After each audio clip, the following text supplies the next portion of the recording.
Madame, Monsieur, bonsoir et bienvenue dans ce bref tour de l'actualité. Guitry, cette ville du sud-ouest de la Côte d'Ivoire, est un excellent élève de la vie scolaire. Les élèves de la ville sont régulièrement occupés par des activités extrascolaires, mais ces activités éducatives sont très peu connues du grand public. Elles ont pourtant été instituées depuis 7 ans maintenant avec la création de la Direction générale de la vie scolaire. Mais quelles sont ces activités? Quels sont leurs impacts sur les élèves de Guitry? Comment Guitry est-elle devenue en si peu de temps un si bon élève de la vie scolaire? Immersion ce soir dans cette ville du Lodjibois pour avoir réponse à ces questions.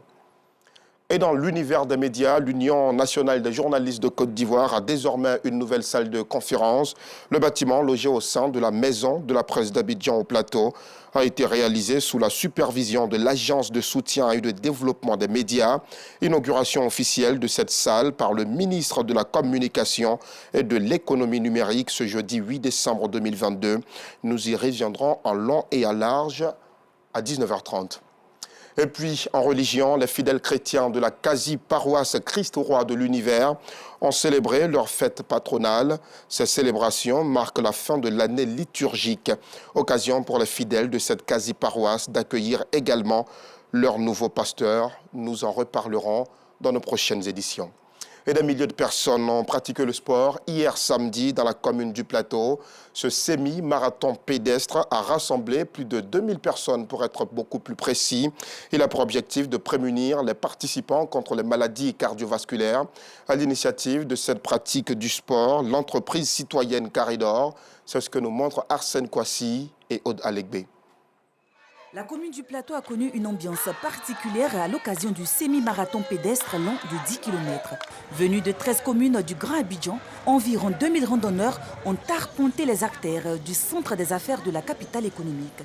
Un déferlement qui part de l'esplanade du jardin public en passant par la gare sud à Sotra, la Sorbonne avant de revenir sur le point de départ.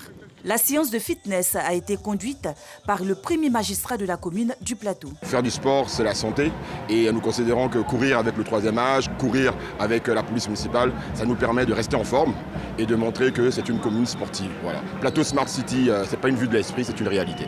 Au regard de l'engouement suscité, le directeur général du groupe Caridor et la représentante du ministre des Sports se disent satisfaits de cette activité sportive qui s'inscrit dans le cadre de la responsabilité sociétale d'entreprise. L'objectif est totalement atteint et ça nous motive à organiser des événements comme ça de plus en plus et nous allons le faire. Le sport est égal à la santé et c'est quand tu as la santé que tu peux faire beaucoup de choses. Alors au nom de monsieur le ministre des Sports, nous voudrons encourager tout le monde. Merci au maire du Plateau qui a bien voulu prêter son espace à l'activité. À l'heure des récompenses, la commune d'Atekoubé décroche 4 médailles et la Supercoupe. Le sport occupe la première place dans nos activités.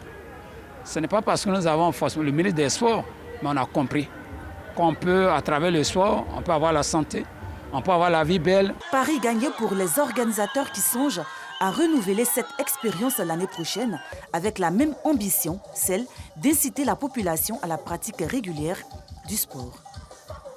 À quand le retour de la paix dans l'Est de la République démocratique du Congo? En attendant de répondre à cette question, les populations fuient toujours cette partie du pays où les violences entre les forces gouvernementales et les rebelles du M23 se poursuivent. Des milliers de Congolais se réfugient à Goma, situé sur la rive nord du lac Kivu.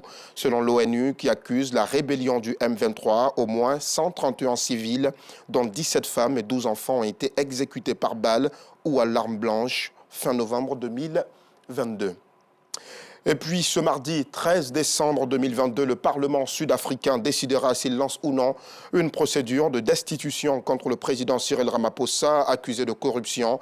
Mais l'attente de cette décision semble ne pas préoccuper tant que ça le chef de l'État, puisqu'il s'est rendu au Cap pour battre campagne en vue de présider aux destinées de l'ANC, le parti au pouvoir. La semaine prochaine, le président Cyril Ramaphosa affronte son ancien ministre de la Santé, Zweli Nkize, dans le cadre de cette élection. Voilà, c'est la fin de ce bref tour de l'actualité. Merci de l'avoir suivi. À 19h30, je serai avec vous.